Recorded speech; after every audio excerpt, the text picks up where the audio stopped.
नमस्कार, मी प्रिया काळे. तरुण भारतच्या न्यूज बुलेटिनमध्ये आपल्या सर्वांचं स्वागत.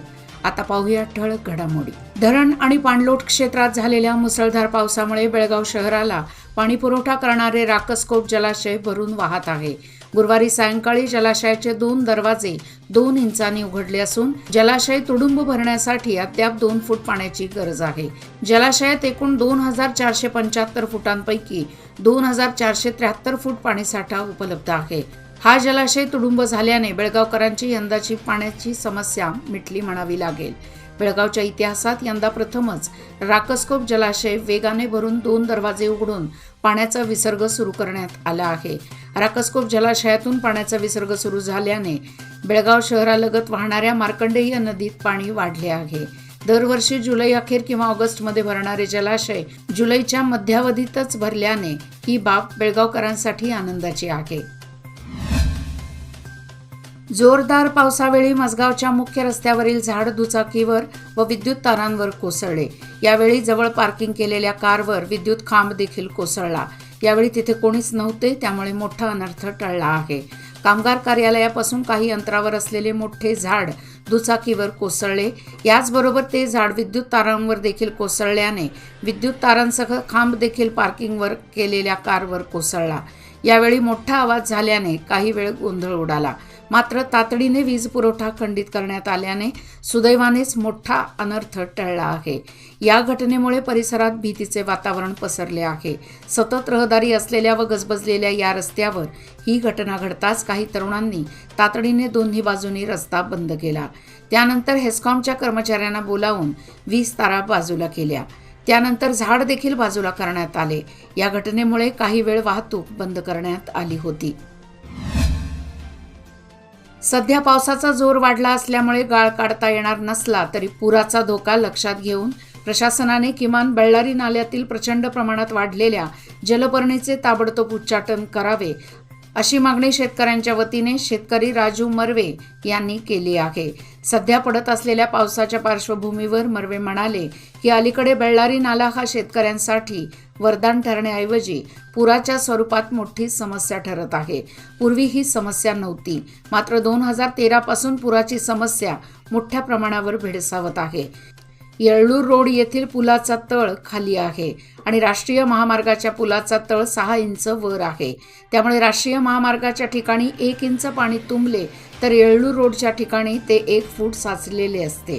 परिणामी पावसाळ्यात बेळ्ळारी नाल्याला पूर येऊन आसपासच्या शेतात पाणी घुसल्यामुळे शेत पिकांचे कोट्यावधीचे नुकसान होत आहे.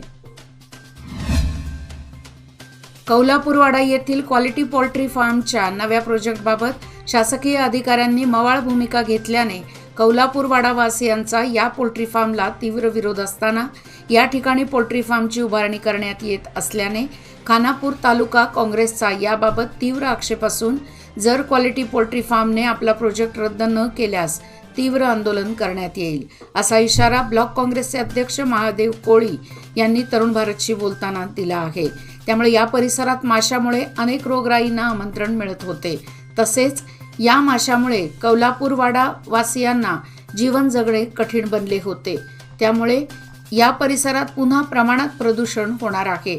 त्यामुळे कौलापूर वासियांचा आरोग्याचा प्रश्न निर्माण होणार आहे.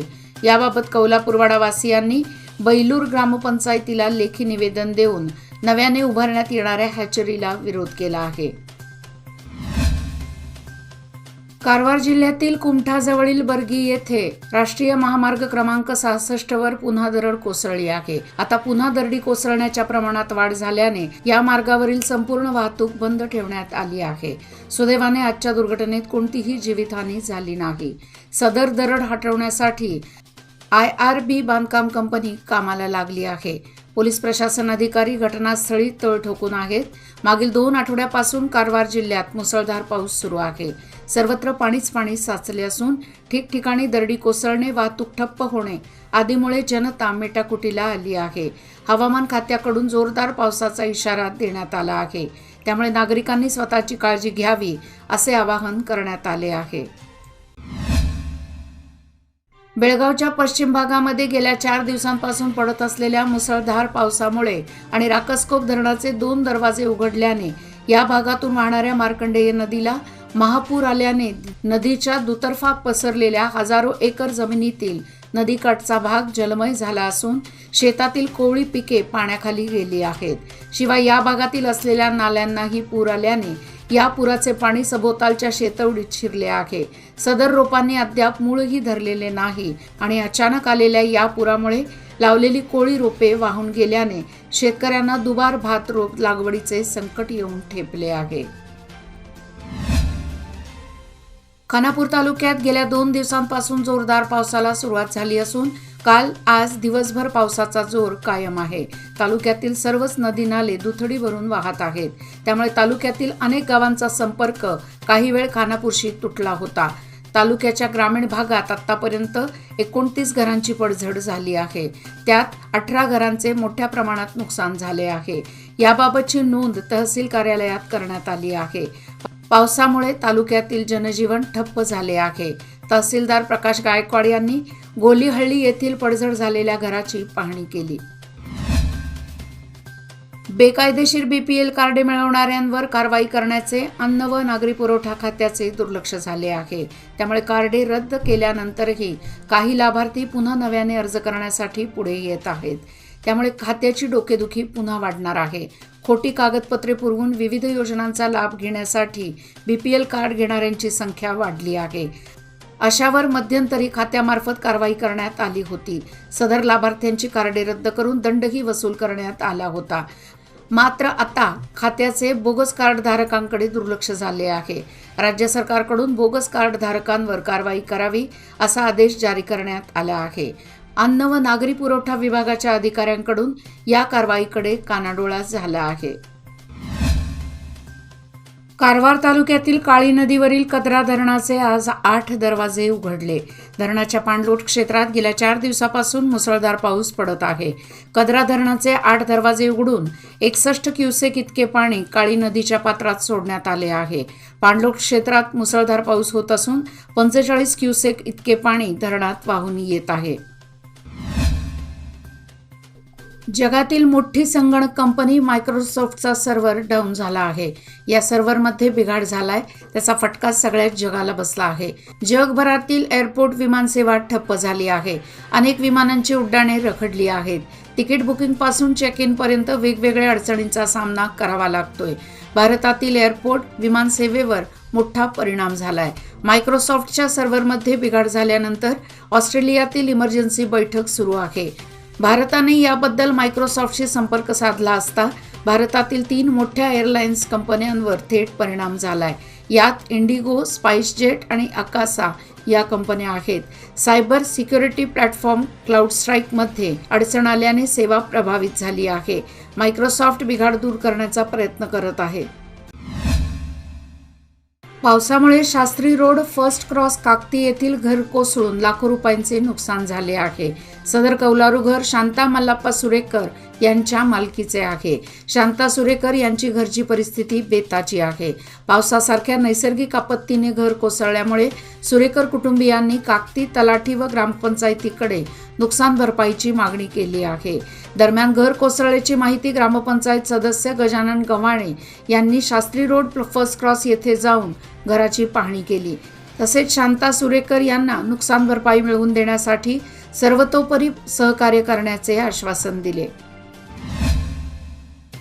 बेळगाव कॉलेज रोड येथील दुभाजकावर एक झाड पावसाच्या संततधाराने मोडून विद्युत तारांसकट लटकत असल्याने येथून येणाऱ्या जाणाऱ्या वाहनधारकांना धोका निर्माण झाला आहे. त्यामुळे संबंधित खात्याने याकडे जातीने लक्ष पुरवून मोडकळीस आलेली धोकादायक झाडे हटवावीत अशी मागणी होत आहे.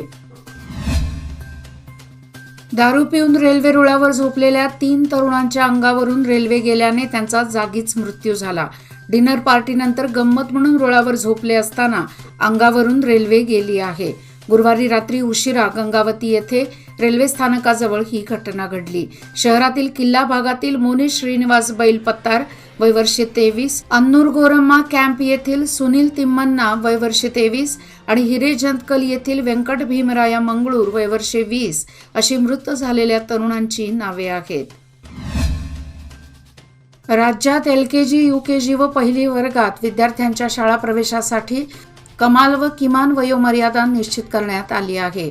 पहिली वर्गात प्रवेशासाठी 6 ते 8 वर्षे वय असणे आवश्यक असल्याचा आदेश प्राथमिक शाळा शिक्षण व साक्षरता खात्याचे सरकार अधीन कार्यदर्शी महांतय्या होसमठ यांनी हा आदेश बजावला आहे. शिक्षण हक्क सक्ती नियम 2012 नुसार शैक्षणिक वर्षाच्या 1 जूनला विद्यार्थ्यांची 6 वर्षे पूर्ण झाल्यास त्याला पहिलीमध्ये प्रवेश देता येणार आहे.